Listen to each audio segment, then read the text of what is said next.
In today's video, I will walk you through how to make a climate graph using Google Sheets.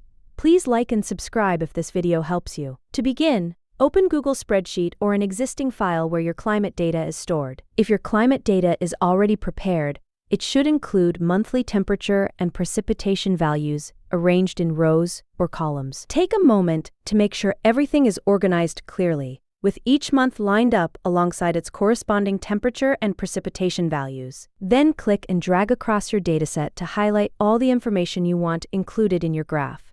Be careful during this step so that no months or values are left out. After your data is selected, move to the top menu and choose Insert. Then click Chart.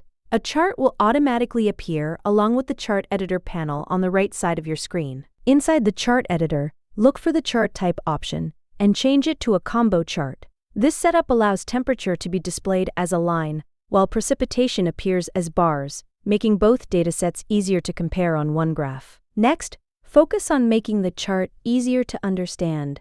Open the Chart and Access Titles section and enter a clear title that reflects your data, such as a location-based climate label like Vancouver climate data. This helps give context to the graph at a glance.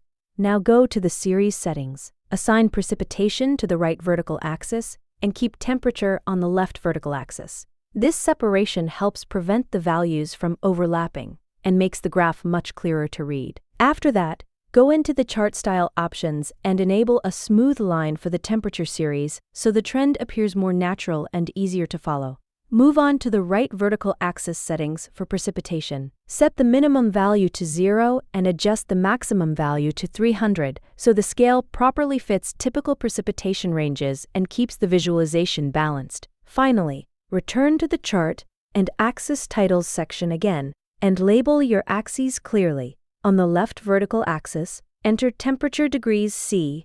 On the right vertical axis, label it as precipitation. That completes your climate graph in Google Sheets. You now have a clean and organized chart showing both temperature and precipitation trends over time in a single view. Happy charting, and see you next time.